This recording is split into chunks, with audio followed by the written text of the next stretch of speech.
that you don't even know what it was that you were eating. However, Mike was I don't know, there was these tortillas, there was this bruschetta chicken. It was like all really good. It was this food that you would get if you went to a restaurant. However, my stomach is paying for it today, Mike. So thank you. You're welcome. But your stomach thanked me last night. I don't know what the fuck that means, but hey, welcome to the 2W. Oh, wait, yeah. That wasn't 7 seconds. Was it 7 seconds? Oh, this is driving me nuts already. Yeah. See, I shouldn't have told you. I should not have told you. Well, that was definitely longer than 7 seconds. I hope it was. I should not have told you because I knew you were going to do this. Well, if you wouldn't have told me, I wouldn't have told you. You wouldn't have done a thing. I would have talked about. Listen. You've been so good. You're always trying to push the envelope. I'm not pushing the envelope. I'm just talking about the food and the shits that it gave me. And I think that I've talked about it longer than 7 seconds. As long as you didn't say the F word, we're good. I didn't say the F word in 7 seconds. No, we're good then. So there you go. Welcome to the Two Dumb Yinzers, everybody. This is episode everyone. 269. It is the first day of spring. It doesn't feel like it. And apparently, by the new guidelines that we're going by, I cannot drop the F-bomb the first 7 seconds of the show. That's the rules. That is the rules, and you are going to follow them. And you know what? I don't usually drop the F-bomb the first 7 seconds, but now you always wait. But today you just went all out. I'm like, this guy's killing me. You did this on purpose. I know you did. Like a child. You know what? It was at least 10 seconds. I went on and on about the food and the diarrhea and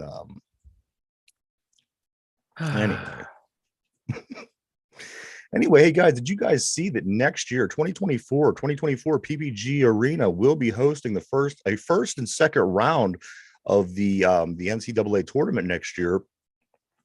This, I do believe that I'm going to at least go to one of these rounds because it is such that you go and you sit there all day and drink beer and just watch all these good basketball teams. And who knows, you might see a top seed get knocked out, such as Purdue, maybe something like that. But I think at this point that I'm going to go. You should. At this point. Well, Derpy can drive us. He can be our DD. Derpy, you want to drive? Pass.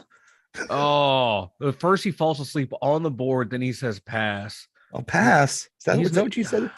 You didn't say pass, did you? He said pass. No, he said yes. Oh, he said yes. I don't know. No, I can't. I'm not even allowed or can't drive. That's all right.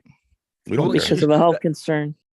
I mean, that's just a technicality. Okay, yeah, we can work around. We can work around that, bro. Yeah, we can work around it. We can work around that. We'll make this work somehow for us. It's all about Mike and Ryan. Yeah.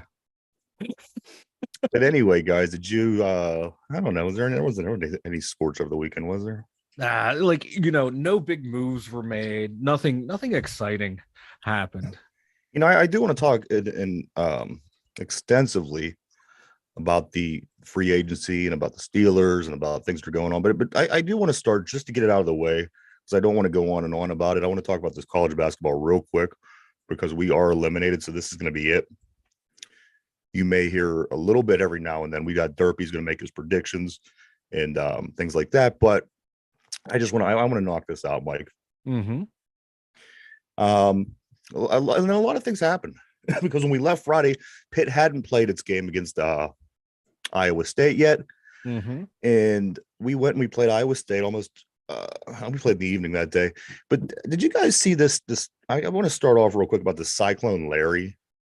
Derpy, did you see Cyclone Larry? I'm not even sure what you're referring to. Sounds like somebody's got a case of the Mondays. But this guy, Cyclone Larry, now he's involved with Iowa State to some capacity. Mm-hmm. Excuse me. He gets on last week prior to the game and he says, this Pitt team is garbage. They don't even belong in the same arenas that we do. We are going to kill this team. If we don't, I will tase my nuts on a live stream. And he said this probably out the back of his ass. Well, anyway, Pitt beats them 59-41. Don't tell me they did it. Well, no. So immediately after the game, me and many other people, we go over to Cyclone Larry's tweet and we start all responding, time to tase your nuts, everything like that the whole way. And it went on for, there was thousands of people tweeted this.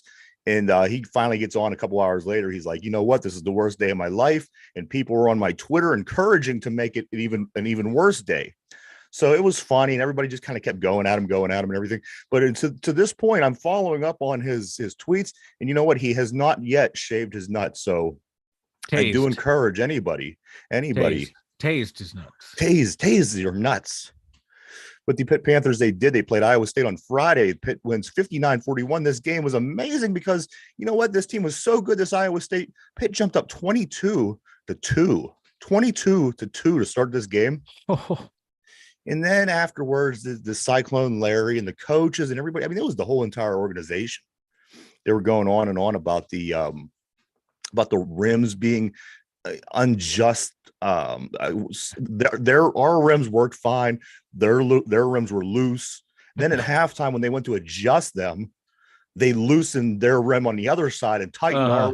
It was this whole every excuse that you could think of. I love it. I love it when other teams make excuses for being mollywopped. And he was mollywopped. And here's the thing: this team, there's only been let me see, where is it at? They were held to 41 points, which is tied for fourth lowest by a higher seed in the shot clock era in college basketball, which was 1986. No higher seed besides four other teams have ever been held to only 41 points. He goes, and then the Cyclone Larry goes on, the Psycho Larry, I'm going to call him this, and he goes on and on talking about the we're a team built for the Final Four. We it's embarrassing to lose to this Pitt team who's happy with getting in and winning one or two games. We're built to go all the way. We're a championship team. I for one don't even know anything that Iowa State has ever done, to be honest with you. Exactly. This is putting Iowa State on the map in my opinion, the Cyclone Larry. Yeah. They haven't done nothing in football. They obviously haven't done nothing in basketball.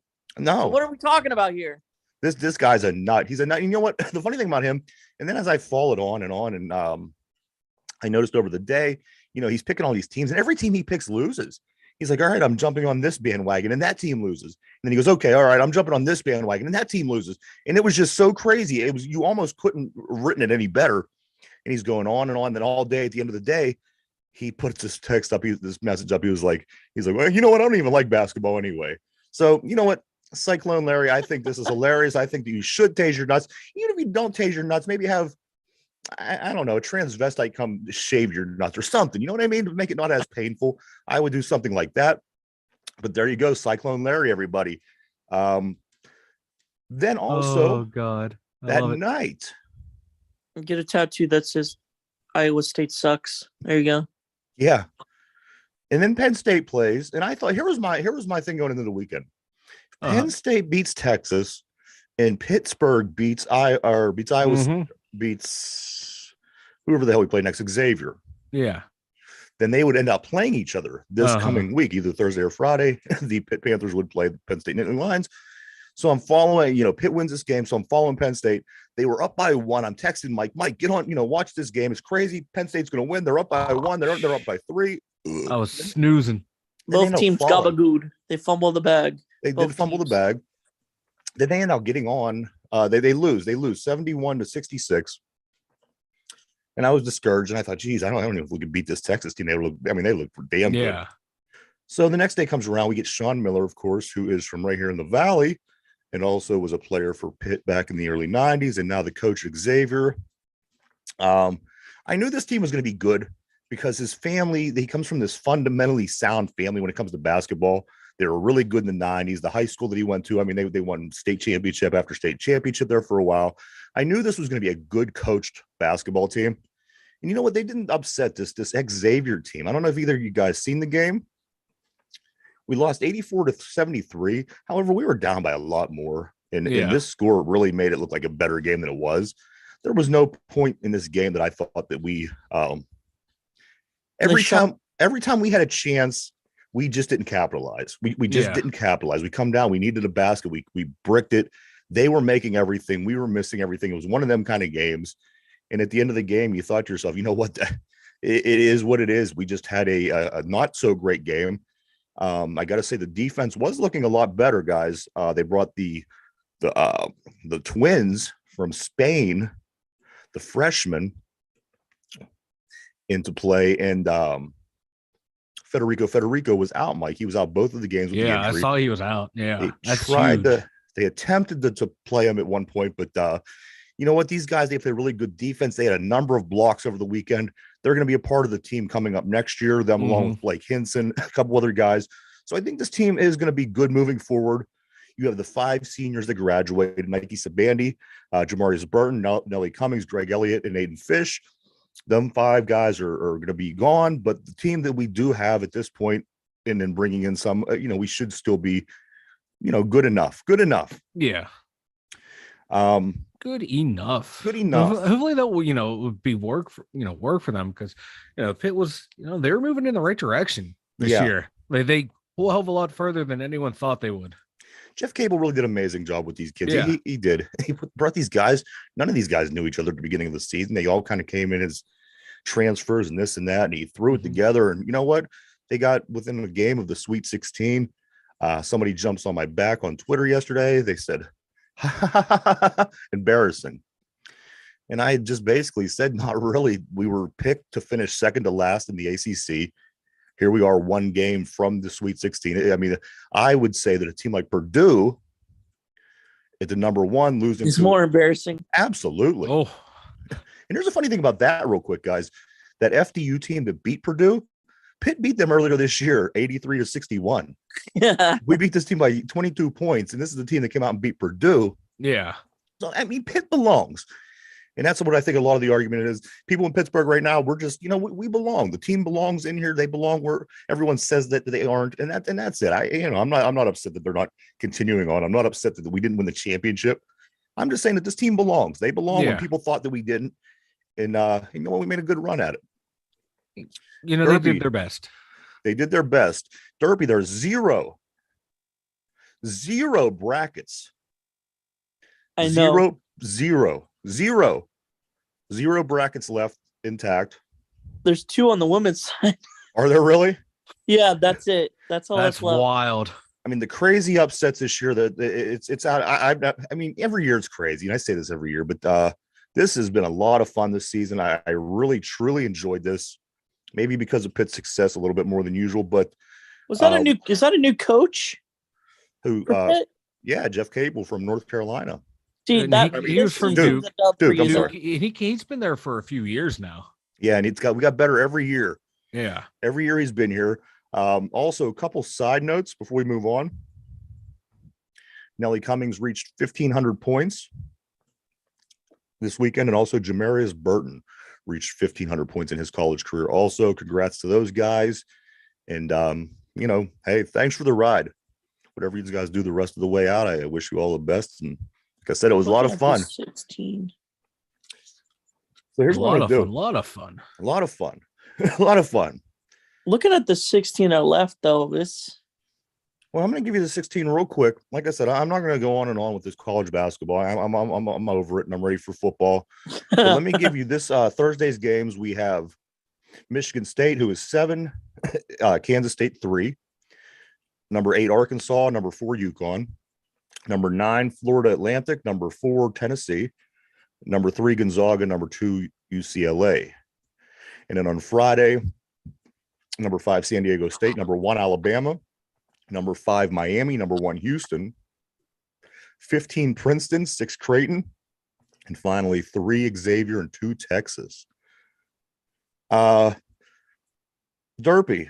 you want to go ahead and take a stab at a Final Four? All right. Who you got, man?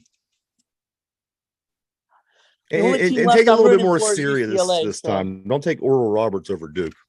I just had an aneurysm. You're right. All right, what do you got? Well, the only team that I'm supporting right now that's left is UCLA. UCLA, okay. So you're taking UCLA over Gonzaga, and the winner of that will play the winner of Arkansas and UConn. I'm going to go Arkansas. So you're going to take Arkansas over Gonzaga or over UCLA. No, yeah, UCLA over Gonzaga, Arkansas over UConn. Okay, and then the who do you want in Arkansas and UCLA? I want. It's only an hour. I'm going to go Arkansas just because. I'm going to go Arkansas as much as I want UCLA. I'm going to go Arkansas just because. Okay. SEC. All right, then more Michigan State versus Kansas State. Michigan State. And Michigan. Biased name to Tom Izzo. And then Florida Atlantic and Tennessee. Tennessee. So Tennessee and Michigan State. Who do you got out of that? I'm going to go Tennessee. All right, Tennessee. So on one side of the bracket for Final Four, you have Tennessee versus Arkansas. Those are going to be one half of your Final Four. We're going to jump over the other side. San Diego State and Alabama. Bama. Princeton, Creighton. Creighton, Alabama. Bama. Okay. And finally, Miami, Houston. That's a tough one. That's going to be a real tough one. We'll come back to that. And Xavier in Texas. I'm going to go Xavier. Now we're going to jump back. Miami and Houston. I'm going to go. This is a real tough one because both teams are great. Well, let me put it this way. We played Miami twice, and their game is pretty much a splitting image of the Pitt Panthers. It really is. We won by 2 and we lost by 1. Fine. I'm going to go Houston then. Houston. All right. So Houston and Xavier. Who do you have winning out of Houston and Xavier? Houston. All right. So your Final Four is this. We'll do the game start back up on Thursday. Mike will do your Final Four tomorrow. We'll do my Final Four Wednesday, and then we'll go into the weekend and see how we do. This is Derpy's Final Four right here. Tennessee in Arkansas and Alabama and Houston. So that's a 1, a 1, a 4, and what is Arkansas? An 8. So 4 Tennessee, 8 Arkansas, 1 Alabama, 1 Houston. That is Derpy's Final Four. And whoever is the furthest from the true Final Four gets their nuts tased on live stream. Bring it, boys. We have to wait till after 7 seconds, but you know what? After that 7 seconds, we're going to have fun, fellas. It is going to be a blast. Oh, I should not have told you the 7-second rule.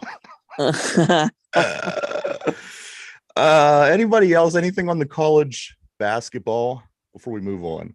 I'll say this about Purdue. Okay. This is what happens when conferences are biased to their top team. Yeah. Purdue is a perfect example. And boy, weren't they really? They went on and on and on about this team. I mean, don't get me wrong, this team was really good, and that big man was something special. But you lost to a 16. They've done it the last 3 years. They've choked. And and we just talked about last week. I believe the trivia before we left for the weekend was it only happened one time. Yeah. In tournament history, the Virginia loss, the 1-16, and it happened the very next day. Yeah. You couldn't make this up. So there you have it, everybody. We got Derpy's Final Four pick in. We will get Mike tomorrow. We'll get mine on Wednesday. We'll see how we do, and there will be tasing to be had. Guys. Football. Yes. That's what I'm talking about. It's only in the thumbnail and the title. Let's do this. Yes. I woke up Saturday morning. Apparently other people were up when it happened, but I missed it. The big signing over the weekend, guys. Help me with the gentleman's last name. Isaac. I figured one of you two would be better at this than I am. Siumalu. Let's go with that. We'll go with that one. This guy we signed, Mike from Philadelphia. I like it. A 3-year deal. I haven't found anybody who has not liked this yet. As a matter of fact, everybody is just blown away how effective and how proactive and how much effort that Omar Khan and Andy Weidl is putting into this particular part of the offseason free agency. Mike, the new season started over last week, and these guys have not stopped working around the clock since, have they? They have not. This two-headed monster of Mm. Omar Khan and Andy Weidl. Oh, it begins and ends on the line, and the offensive line was so weak. They beefed this bad boy up. And these guys just aren't just big, road grading monsters at Similalo. He can actually, he's a damn good pass blocker as well. Mm-hmm. And I think he played most of his time at left guard, or is it right guard? Right guard, I believe it. Or yeah, either way, he's going to switch guards position because you're going to keep James Daniels. I believe he was the right guard. We're going to keep him there. Yeah, right guard. They both played right guard, and I think Isaac's going to shift out the left. And I think that might help out Dan Moore, because if they don't upgrade the tackle position and go with Dan Moore for one more year, I think him out there will help him. This guy, he played phenomenal on that Eagles line. That Eagles line was just deadly. And we get this big bastard. I'm loving it. I'm loving the building of the offensive line, and I'm just loving the entire free agency. Linebackers week. Guess what? We're going to bring in 2. We're changing our philosophy. Yeah, we lost a starting corner. Guess what? We're going to get a starting corner. We're plugging in holes so when they go into the draft, they don't have to reach to get a guy. You know what I like about this? I'm liking their philosophy. These two are just working well together. In the past, has the Steelers been guilty of this or not? You see a hole. They see a hole. There's an obvious problem in a position that we need to change. And the answer that you would get from the Steelers would be, well, we're confident in the guys that we have. Blah blah blah. Well, that's such a that is done. You can see the way that these guys operate. You can see what these guys did to build this Philadelphia Eagles team. This is the new way. You have to move with the times. You can't sit there and say we're confident. If you're not confident, shit or get off the pot, because this is what happens. You're going to sit on your ass for 7 seasons and not win playoff games, while looking with teams like Philadelphia, what they're accomplishing. You have to adjust. And this Omar Khan and this Andy Weidl guys, they are I haven't been this excited at free agency time maybe my whole life. Me either. I last year, that we were active in free agency more than we have been in past. Yeah. This year, I feel it's kind of like the similar path of like under Kevin Colbert of waiting and then signing, but usually under Colbert, they would have been fine going in with the offensive line we had. They would have been fine with Dawes. Right. But they're like, no, we want more. It's not fine. We need more on there. They would have been linebackers. Okay, we could have kept Miles Jack, get rid of Devin Bush, bring someone else in. Omar Khan's like, no, I didn't like the way either played. Guess what? You're both out. We're bringing 2 new guys in.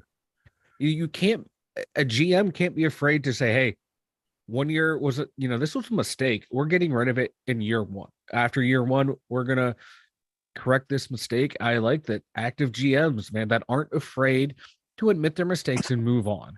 And, last year in free agency, Omar Khan didn't get to do anything. It was still Kevin Colbert. Right. Only thing Omar Khan did was he extended Deontay Johnson. That was his big move. Yeah. And the reason I don't think they're going to get rid of Deontay, he has a $19 million dead cap. So if we cut him, trade him, that's $19 million you're going to eat. So they'll probably hold on him to at least 1 more year, then move on from him there if it doesn't work out. Because Omar Khan seems like a kind of guy. Something's not working out. Guess what? You're gone. We're going to go figure something else out.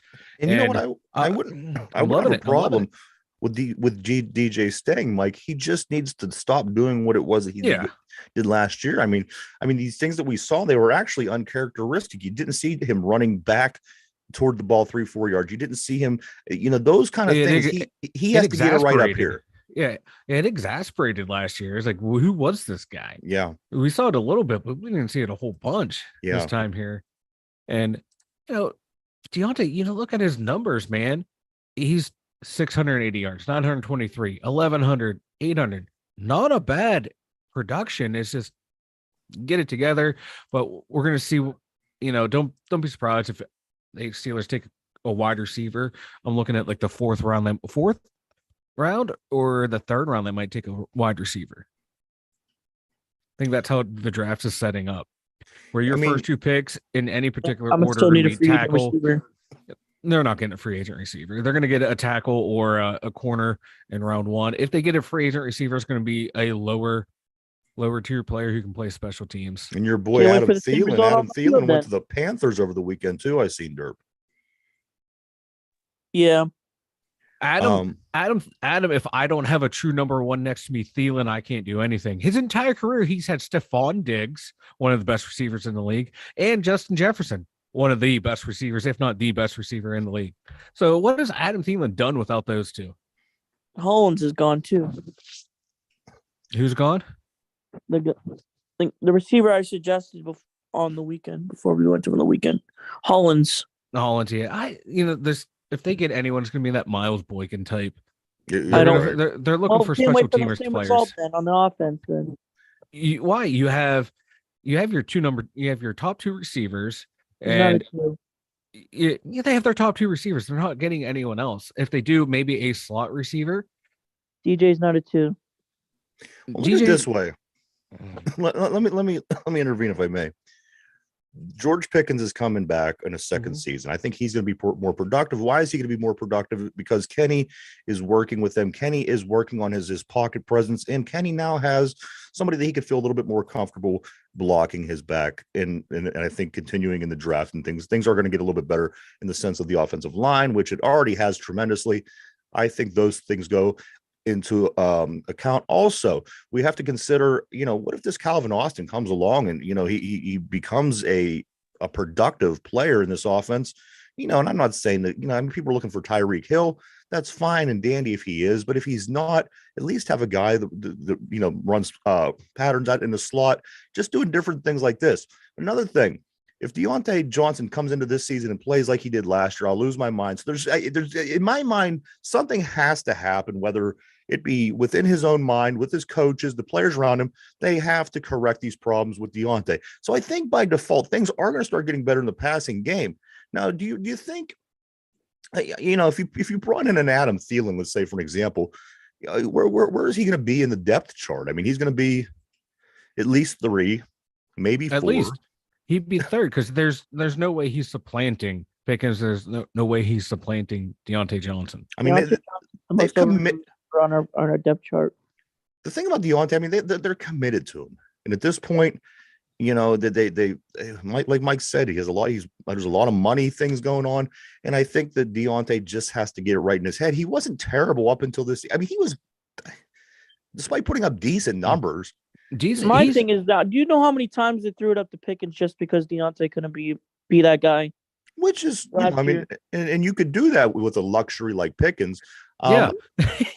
Yeah, you have a Deontay Johnson 5'10", or I'm gonna for my jump balls. I'm not throwing him the jump ball. I'm throwing my jump ball to my big receiver. I don't disagree, and I don't agree with you in a sense, Darby, because I don't think that it's going to be the same results as last year. I think the results are going to be better this year. I think things are, and if these coaches work hard, it's a trickle down effect. And what you see with the GM and what they're doing now, the coaches aren't going to want to fail.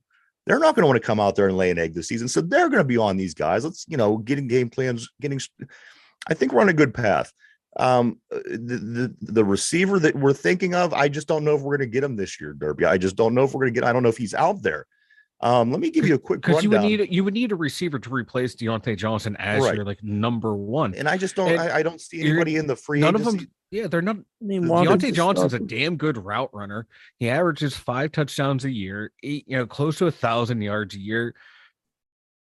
He's an electric player. Let me give you a little example with Darius Slay. Darius Slay, of course, we all respect him. Darius Slay came out with his top 5 NFL receivers, guys. Listen to this. Justin Jefferson being 1, Terry McLaurin from Washington being 2, CeeDee Lamb from Dallas being 3, Deontay Johnson from the Steelers number 4, and Chris Olave from New Orleans being number 5. Guys, I mean, this is a pretty good cornerback, and if he sees that in him, I mean, there's got to be something there, right? Yeah. He matched up against him in coverage. I would think Darius Slay would know what he's talking about. And you got to understand, I'm not sticking up.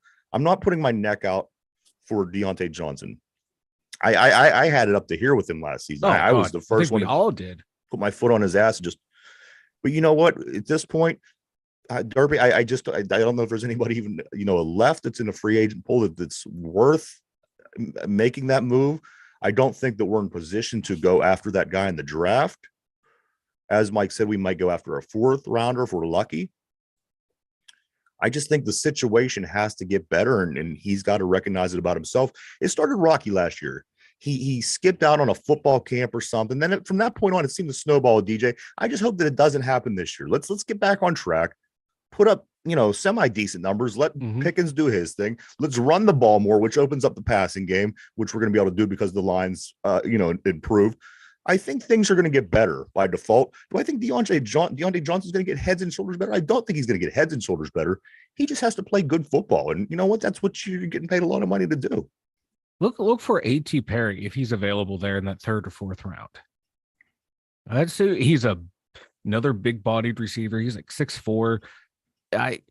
If he's sitting there that late, he would be a great value pick right there, and someone to eventually down the line replace Deontay. I mean, would you have anybody in mind? And I know last week that you were saying Adam Thielen, and who's the other fellow that you just mentioned? I'm sorry. Derpy. I like when Derpy goes on these snack breaks. I wasn't on a snack break. Yeah. I was looking at something. Who was the guy? Who was the guy that you just mentioned that you said that you mentioned the end of last week? Matt Collins. Matt Collins? I believe he went to, I forget what he went to, but I know he's signed with someone. He signed with Atlanta. Oh, did he? Yeah. I mean, is there realistically anybody out there at this point, guys? Watkins? Sammy Watkins? Where was he out? Where was he from? Oh God, he was at Kansas City. He was Kansas City and Baltimore last year. Okay. Yeah. He's still out there? He's still out there. Might as well go with Julio Jones. Robinson from Baltimore still out there. How old's Julio Jones? I mean, Julio, he's very like 34, productive. 34, 35, 34. I don't Drama know. Queen Odell's still out there. I'd take Odell. He has some production. Funny thing is, what's his name? Just mentioned it today that he wants to see Odell on the team. Wants you on the team? He wants to see him on the Steelers. Who does? I forget. Probably Pac-Man Jones. Pac-Man Jones has become like the biggest Steeler fan ever. Yeah. Ever since All you of a stopped playing sudden. against them, man. You see him on Pat McAfee, he's always talking him up. Really? Yeah. Dan from Get Up ESPN. I forget his name. Oh, Dan Orlovsky. Yeah, wants to see OBJ on the Steelers. You know what? If you bring him in for a 1-year deal, and you kind of keep him under wraps, Yeah, I wouldn't be totally against it. I mean, he could because we need a vet. We need a vet. you don't need a vet. That's why you have coaches. That's why you they have positional coaches. They've been there, done that. Deontay's not young. No, But he's inconsistent though. So he knows what it takes to be a pro, though. And he's a hard worker. He's not a. I don't. The man didn't score a touchdown last year. Oh what? Oh wow! Shit happened. Score a touchdown last year. All of them Shit happened. Look at his quarterback play. Hey, everybody else got touchdowns. Don't even start on Kenny. Score one stinking touchdown in 16 weeks or 18 weeks. Oh no! He's still ranked as one. Let me ask you this: one of the best route runners in the league. Teams, they know what Darius Slay, one of the best quarterbacks in the league, is saying he's a good receiver. I think he knows more than us. Let me ask you this, Derby. Prior to this conversation, we had mentioned the turnover at the linebackers just briefly earlier in the show, and you sounded like that you weren't so happy with the new group of linebackers. What was? Did you have something from that you wanted to say before we move on? I like Jack a lot because he makes plays in the middle. I like Jack too. 0 interceptions. I mean, they had no forced fumbles, no fumble recoveries, no interceptions, no splash plays in the middle. That's not good. Here's one for you. Go ahead, I do like the new linebackers that we added in free agency, though. listen to these numbers. If anybody wants to know what the difference is between Holcomb and Bush, let me give it to you this way. A lot of them are pretty close, but hear me out real quick. These are the differences between Devin Bush and Cole Holcomb in 48 games. 48 games, okay? Maybe because of injury. They've both been in the league the same amount of time. All right. So Bush has 4 sacks. Holcomb has 4.5. Okay, well, we're not going to get the big sacks from this guy. Bush has 13 tackles for losses. Holcomb has 15 tackles. Okay, so I mean, that's not that different. QB hits 10 and 9, roughly the same. Interceptions 2 and 3, roughly the same. Get this though, 173 tackles, 239. 173 tackles, 239 for Holcomb in the same amount of games. Think of that for a second. That's almost 70 tackles more in the same amount of games played. Not bad. That is big. That's definitely an upgrade. He has a touchdown. Holcomb does. Bush had no touchdowns. Holcomb had 1 more interception, a half more sack, 2 more tackles for losses, same amount of QB hits, 70 more tackles. I think that's big. No, it's huge. Malik Reed off to Miami. Uh, So Not a as loss the whatsoever. well, yeah. That was a great trade, fellas. That was absolutely a great trade. Hey, you know what? You look at it like before he came here, he was putting up some pretty good numbers as a backup out there in Denver. And we had no depth on the outside, and TJ Watt did what TJ Watt does and get hurt, and you got to do what you got to do. No, you're That's right. another reason I wish we could get another edge because of TJ getting hurt all the time.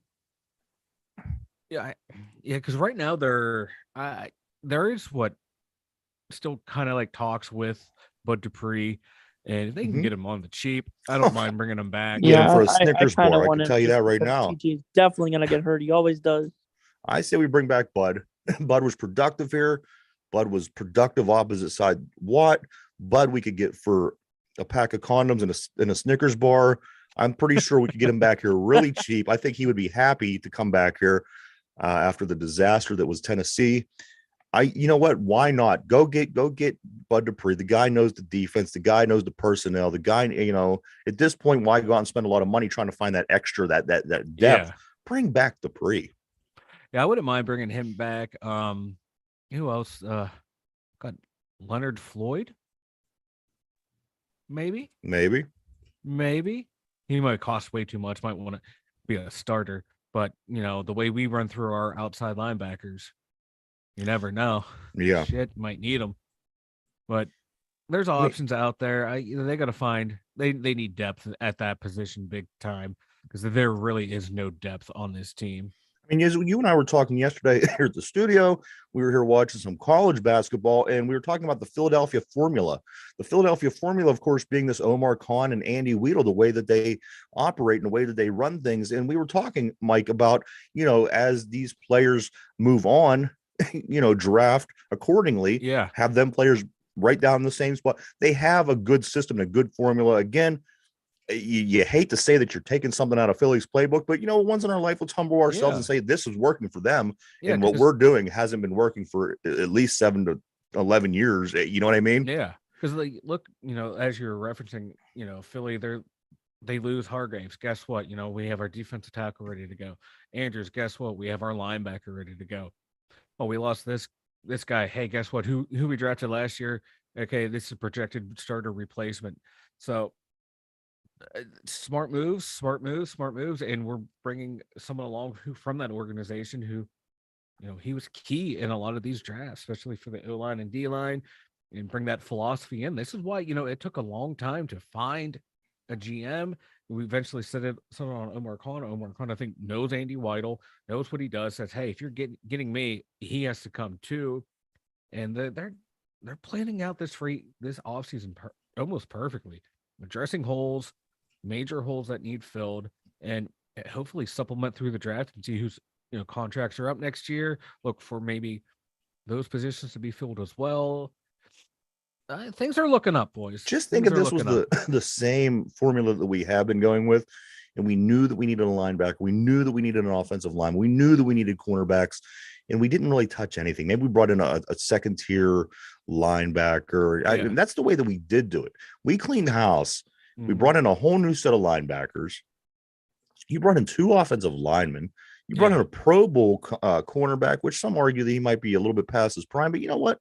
I haven't heard anything of that nature prior to us making the move. Nobody was saying that Pat Pete was struggling in Minnesota. You know what? The Minnesota defense was one of the better defenses in the league last year. So until he came and people seen that number right beside his name, then all of a sudden, well, he's 32. Yeah. But you know what, these guys, I like what they're doing. Defensive line, of course, is something that I feel that we need to address at some point. That's probably going to be a draft thing. But 17, 32, and 49, guys, we have three picks in the first 50.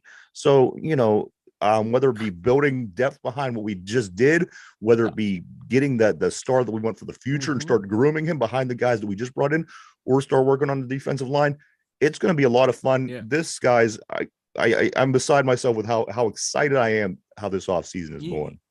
Oh, they definitely, sorry, real quick, Trippy, they definitely need to address nose in free agency or the draft. They need a big body right in the middle.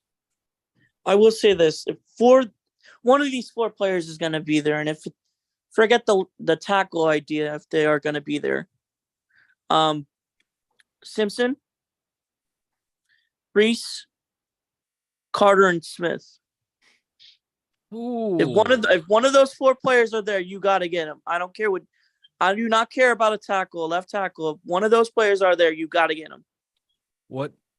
So even if any of the left tackles are there, you're going linebacker, D-line. Yes. Because there's still going to be a tackle at 32. That's true. Brees, I wouldn't mind. But Hayward is getting up there, and he obviously hasn't shown it. Oh, he's shown it. He's shown it. He's washed. He's very washed. I think that's what Derpy was saying. I need one of them.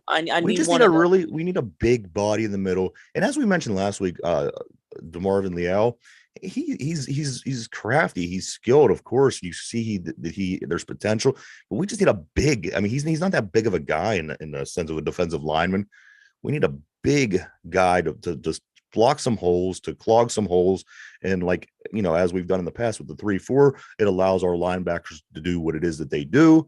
So at some point, I do expect us to make a significant pickup on a defensive line, and it doesn't look like it's going to be free agency unless something happens over the next couple, that we don't know about.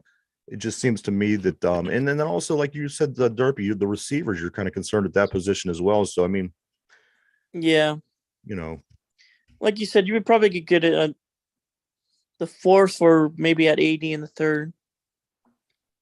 I'm looking at, for that D line. All my lights dying on me. I'm still banging the drum for Siaka Ika. He's 6'4", 358 pounds. Good luck moving him out the middle. Yeah. Hopefully he can get low though, because low man wins. But I wouldn't mind seeing him in the middle. One of the guys I was telling Ryan about, also another D-line prospect later in the draft, Moro Ojimo out of Texas. Out of Texas, 6'3", 281. He dominated the combine. Yeah, he'd be a good outside, one of the 3-4 ends. I'm taking a look at him. Brees, he'd be another one. Like you were saying, he's more of an edge. Not an one edge, of those 4 players end. Will be there. Yeah, D end. Now Jalen Carter, his pro day wasn't the greatest. Yeah, my man's only getting community service. He's gonna be gone. Somebody's not gonna give a shit. Warren Sapp, man. When Warren Sapp had the off-field issues and just kept falling, and Tampa Bay grabbed him. He's gonna drop. Kept falling. Somebody's gonna grab him. Yes, before us, but he's gonna drop. Absolutely. If he's there at 17, you take him. Do you take Mike? Is a Pittsburgh Steeler? Like I said, you take one of those 4 players if they are there, and one of them's gonna be there. Maybe not if 2. Let me ask you: if he's still available, do you take him at 17? Yeah. In a heartbeat. In a And heartbeat. I saw what he did in college. I don't care about the pro day. Dude had a lot of stuff going on leading up to it. Yes, a lot of it was everything about it was self-inflicted. But I saw the game tape. I watched this dude play.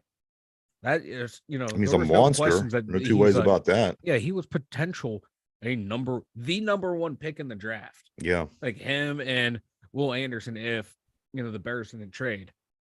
So yeah, if you can get who's projected to be number one, was one of the best, if not the best, defensive lineman in all of football. Somebody's going to take him. Oh yeah, someone's going to take him. Like I said, he's too good. There's Here's the thing: there's a lot more teams that are less prideful than we are that just want to win, and I think somebody will grab him up certainly sooner than we do.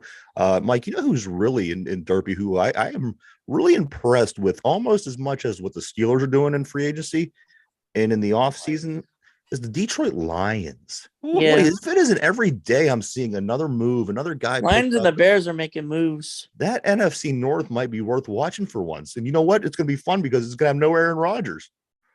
Oh God, that's the thing of beauty right there. But yeah, my God, they decide the Lions decide the safety from the Eagles, Johnson. Yeah. They just my thing is, why would they get rid of Jamal Williams? They literally let Jamal Williams walk. Yeah. Well, they end up getting another running back, didn't they? I know, but Jamal Williams is better. Yeah, I just you gotta like the direction they're going. Fit everyone in within the salary cap, man. Salary cap, for arguably the least successful franchise in NFL history. And by the sense I'm saying this was, these are the new Browns. They've only been around since 99. The Houston Texans only been around for so long. The Lions are arguably the worst franchise in the history of the NFL because they've been around almost, the longest. It's been a pretty long time, and they have literally won nothing. I would like nothing more to see the Detroit Lions do something this year. And you know what? If a Steeler-Lions Super Bowl is what it is, and a Steeler-Lions Super Bowl is what it is. But the Lions. I do think they're going to win their conference. I think they're going to. I think division. They'll definitely go to the playoffs. I cannot believe that this Lions team won't go to the playoffs this year. You have David Montgomery and DeAndre Swift as your two running backs. A nice little 1-2 punch there. Hutchinson. And it you have to love what they're doing on defense. Yeah, you can't fit everyone in under, so you got to let someone go and get a running back cheaper. You got to get them. I mean, Jared Goff, he's been to a Super Bowl. Yeah. I mean, he only put up 3 points in that Super Bowl, but nonetheless. But yeah, that was the worst Super Bowl. It was a very boring 13 to 3. One of the worst Super Bowls ever. Here's something, guys. Let's blow a little smoke up our Pittsburgh Steelers asses, huh? The Chris Boswell. Anybody catch this? I think I put it up on the social media pages yesterday. Chris Boswell's 24 field goals from 50-plus yards are now the most in Steelers history. Gary Anderson and Jeff Reed share the previous record with 8. 8, guys. 8. As great as Gary Anderson was and as great as Jeff Reed was during his tenure here, they only managed to kick 8 field goals of 50 yards and plus and more. Chris Boswell already, guys, has 24. You know what? As bad as Chris Boswell struggled, I don't think he struggled, but he didn't kick as well as he'd done in the past. They've even considered bringing in other guys to compete with him. There's no way you can't go Chris Boswell. You can't get rid of Chris Boswell if you're the Steelers. Yeah. No, you can't. You can't. Like with Gary Anderson and those field goals, I was thinking about this the other day. Remember in Gary Anderson's time, though, a 50-yard field goal was something huge. Yeah, big time. That was huge. Now it's like, it's just a 54-yard field goal. This should be a chip shot. Piece of cake. It's a piece of cake nowadays. Yeah. I'm like, what? Back then, 55. You were lucky to have a guy kick a 50-yard field goal back then. Yeah, hey, P, welcome, my man. Real quick, let me address P this morning. P says, I heard Steelers Lions Super Bowl. I must be drunk. Well, that's just a Monday, P. A beat as it may. You may be drunk, P. But yes, Steelers Lions. This is my way too early Super Bowl pick. Lions Steelers. You heard it here, baby. Put your money on that. You're going to be a rich man. No, you're not. You're going to be a broke man. I have zero faith in Jared Goff and Kenny Pickett to make that Oh, happen. I got faith in Kenny, but you know what? That Jared Goff, you know what? And they had a Matt Stafford, and what they do, they always stink when they're there. I mean, Stafford had an okay career, but like, look at Charlie Batch. Remember that he got crushed year after year after year in Detroit. He came here, he was an amazing backup. Yeah, because he was a backup here. Well, look at Stafford though, too. Year after year after year, he was getting crushed, and then he goes out and he wins a Super Bowl. You know, so I hope that Jared Goff can make something happen up there. Because like I said, I think if this team don't make the playoffs this year, it's gonna be a shame because they did just about as much, maybe more, as we did in this offseason so far. Well, they've done a lot, man. And they have the draft still too. And they have what? They have the Rams pick, they have their pick, and they're picking high in the draft. Yeah. Like, I would love to see them. This is my dream. I want Will Anderson Jr. to fall to their first pick so they can have Aiden Hutchinson and Will Anderson Jr., two of the best young outside edge rushers in football. That'd be scary. Oh my God, that team would be excited. They're already scary, and that'd be like they'd be set. The only way they could choke is the coaching. And Dan Campbell's a nut, so you don't know what you're getting. I like this him. Guy. I like this guy. He's I like him. If I had to work He's for fiery. him, I like fire. And again, Mike, if you had to work out. for a guy that's fiery, you wouldn't do well. But you know what? I love watching him from It's afar. a tough sport. It's a physical sport. And if you can't get loud with somebody, then you know what? You're in the wrong sport. I like this guy. I like his red nose. Yes, the guy. Yeah. He's going to be a good football. He's a whack coach. job, and I love him. But I wouldn't want to work for him. There's plenty of whack jobs already in the league. This guy, I would work for in a second. I love this kind of coach. I would be so fired up, and I'd be hitting people every play if I had this guy as my boss. But you know what? We only have 10 minutes left in this show. Unfortunately, we got to move on, guys. We have a game tonight, guys. The Pittsburgh Penguins. The Penguins play now. They are on a 3-game losing streak, as Mike and I talked about in the past. This team is streaky one way or the other all the time. You can't win loss simultaneous. It's either got to be a win streak, or a losing streak. Unfortunately, the Pittsburgh Penguins are sitting on a 3-game losing streak. They lost the 3rd game against the Rangers. Mike, they played them 3 times last week. Sunday, middle of the week, and then again on Saturday. And it got worse every time. We beat them the first time. The second time was a close loss. In the 3rd game, we lost 6-0. 6-0 to the Rangers. Mike, we kind of need these games. And hear me out. We have 13. The Penguins have 13 games left. One of them being tonight. They play Ottawa. Ottawa's 33-31-5. The Penguins are 34-25-10. And I don't know who we're going with at goal, but Yari, Mike, he got pulled again. Well, he was the first goalie off the ice in practice and morning skates. So you know what that means, boys. Yeah. Look for him to be pulled again. He gave up 4 goals on 17 shots against the Rangers before he got pulled. In his last 11 games, let me give you some knowledge here. No, I want to. His last 11 starts, 863 save percentage, 86%, 4.17 goals per game, and pulled 4 times. I love it. His last 11 starts. I don't think we're any closer at this point than we were earlier in the year with this guy and with this team. And I at this point, I just say let's get to the playoffs to keep our little streak alive, because I think that's all we really have going for us. Beyond that, Mike, please explain to me, please explain to me that if there is any way that this team can do anything if they do stumble into the playoffs by chance. Oh no, they can't do a thing. They're going to get bounced. First round exit. Here we come. Let's go. Exactly. Now Marcus Peterson, he's now been placed on long-term IR. Marcus Peterson is only one of our, him and Letang are our top defensemen, and now we're out Peterson. That's not good. Dude's been a rock all year on the back end. And yeah, so the hits just keep on coming. They're going to have to keep playing Jeff Carter, who sucks because, while he wins some face-offs, but yeah, when he wins a face-off, he's useless out there. So you basically, you give the other team a power play when he's out on the ice. Dumo has fallen off a cliff. Might as well just, get rid of him. He sucks. But hey, guess what? Can't do that because, Marcus Peterson's hurt. This team is a complete mess. We are wasting the final years of 3 Hall of Famers. This Sullivan refuses to change anything because right now Hextall can't do anything. Trade deadline's come and gone. Now it's all on Sullivan to try and change tactics. Refuses to do so. They're going to lose. They are going to. They right now they are in danger. They are in danger of missing the playoffs. Let me ask you this: now, knowing that they're going to lose, thinking there's really no way that they're going to be able to accomplish anything if they do get into the playoffs. Would you rather them not make the playoffs, or would you rather them get in, keep that streak alive, being the longest active streak in the NHL playoffs, and just to keep that going, knowing that there's no chance? I would rather that happen. I mean, it's an accomplishment. It's something that we could say that we're doing better than everybody else. We have won several Stanley Cups. It isn't like those are our only accomplishments. Yeah. Would you prefer this team to just let's hang it up and do it next year, or would you like to see them get in and take the L and just continue them adding to their storied franchise?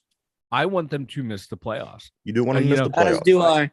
Because that's going to be a wake-up call. Because every time they go into the playoffs and they get bounced out, oh, well, this player was hurt. Oh, well, we had this guy. Oh, we didn't have that guy. There's always an excuse. You don't make it now. You choke down the end. There are no more excuses. Heads will roll. And that's what needs to happen. And they need to miss this, and they need a slap in the face reality. I'm not talking about Malkin, Letang, Crosby, Zucker, Gensel, Peterson. It's everyone else needs a slap in the face of, look, you outside of those handful of players, no one pulled their weight here. You're the reason why we did not make the playoffs. We need to blow it up. Yeah. And they need to tar and feather Ron Hextall. That's where I would start. I would tar and feather him. Yeah. Like the amount of money you're paying Crosby, Malkin, and Letang, they take up the least amount of cap space for superstars, and you can't build a competitive team. You should be able to build a huge, just a dynamic roster around the three of what they are being paid. They're being paid peanuts compared to, look at the duo up in Edmonton, Draisaitl and McDavid. And they have a decent squad around them. This team, it needs blown up. It needs blown up. But you're saddled with Jeff Carter's salary. Even if he retires, guess what? Still stuck with his pay. And I'm flummoxed. I am flustered. I am angry when it comes to the Penguins. So there you have it, guys. They do play tonight. They're at home. They play the Ottawa Senators. That game will be at You know what, P? Just plucking a goalie out of juniors right now might actually be better. Right. Just bring him right up. Throw the 18-year-old kid in there and say, F it. Go and kid play. You might, you're right. You might just get that energy that he's like, he has the mindset where. But we can't move anyone up and down the roster because we're in salary cap hell. There's no one in the farm system that's any good. XFL guys, there were 4 games started last Thursday that finished up last night. I do want to say, Rod Woodson, Mike, Derpy, P. Rod Woodson did get his first win for those Vegas Vipers. They did win, Mike. The Vegas Vipers now 1-4 beat the Orlando Guardians 35-32. The Orlando Guardians are now 0-5. They are the one team left. Somebody had to win this game. Vegas Vipers 0-4. Guardians 0-4. Rod Woodson did get that victory 35-32. I like it. Way to go, Rod. Yes. Also, undefeated Houston Roughnecks, they take the L Thursday night. I believe we talked about that briefly on Friday to the Seattle Sea Dragons. They're now 4-1. The other undefeated team in the league, the DC Defenders, who Mike likes, they extended their winning streak to 5-0. They are 5-0 to start the season. They beat St. Louis 28-20. And finally, last night, the Heinz Ward coach, San Antonio Brahmas, they take the L on the chin from the Arlington Renegades. Renegades are 3-2. Brahmas are now 1-4, and the final count on that was 12-10. 12-10. Barn burner, boys, barn burner. Yes. Also, Pirates over the weekend, they beat the Twins on Friday 6-4. They lost to the Orioles on Saturday 8-0. One of the days they were off. I don't know what day it was. And today at 105, they played the Red Sox. So Red Sox Buccos today 105. Feel the excitement. Warning. I'm sorry. Go ahead, Mike. Feel the excitement. Bucko baseball. Feel the excitement. Should beat them. Red Sox have no future either. Now, here's what we're going to do. You're going to pick either Steelers or Penguins. Derpy. Pick one for. Then I'm going to lead into what it is we're doing. So pick one: Steelers or Penguins for our trivia of the day. Steelers. Steelers. So what we're going to do?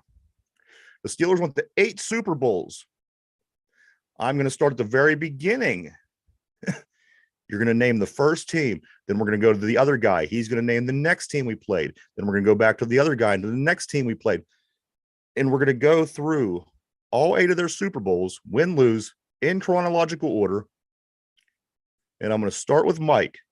Mike, the very first Pittsburgh Steelers Super Bowl was against who? Vikings. Vikings, correct. Derpy, the second Steelers Super Bowl was against who?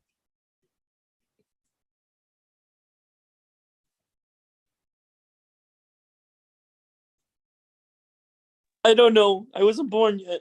Okay. Neither was I. All right. I'm gonna go. You could Cowboys. Cowboys is correct. Mike, third Super Bowl. Who did the Steelers play? Cowboys. Correct. Fourth Super Bowl. Derpy. Who did the Steelers play? Rams. Correct. Fifth Super Bowl. Who did the Steelers play? Mike. Cowboys. Correct. Sixth Super Bowl. Who did the Steelers play? Derpy.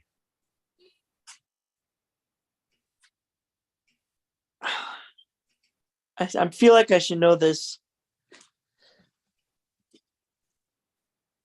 I'm probably one off. Seahawks. The Seahawks. Mike, the next Super Bowl, who did the Steelers play?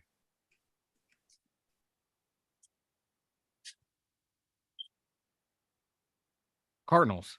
Cardinals. Next Super Bowl, who did the Steelers play? I don't know why I froze. Green on Bay. that. Green Bay. I don't know why I froze on that Cardinal one. I thought that somebody would trip up somewhere. You guys both got it. I just threw that together real quick because I didn't have a real trivia coming into today, but you guys did very well. That was 100% derpy. I thought you were gonna miss it there once we were around that second or third Super Bowl, but you guys all nailed it. It was a great job. It was. I like how Derpy said I wasn't born yet. I wasn't born yet either, and I knew that once they went to the 70s. How old do you think I am? None of us were born at that time, Derpy. None of us. I don't even think for the first 4 Super Bowls. I might have been born like on the tail end of that last one or something in the 70s. But that was your softball for spring. It's the first day of spring. I gave you softball. We'll come back at you tomorrow with some more difficult ones. Mike, why don't you go and tell everybody about the website? twodumyinzers.com, the number 2, DUMYINZERS.com. We have links for YouTube, Spotify, Anchor. Everything you need for us is over there. YouTube, I already mentioned YouTube. Email address, Twitter handles, merchandise store, all there. twodumyinzers.com. www.twodumyinzers.com. Go check it out, everybody. We are on all week long, Monday through Friday from 11 a.m. to 12 p.m. We hope that you please continue to keep checking us out. And the show that we do that particular day, for example, today, this show will be up on Spotify at 8 o'clock this evening. So if you just have an opportunity and a chance to listen to the show, not watch it, go over to Spotify after 8 o'clock to see today's show.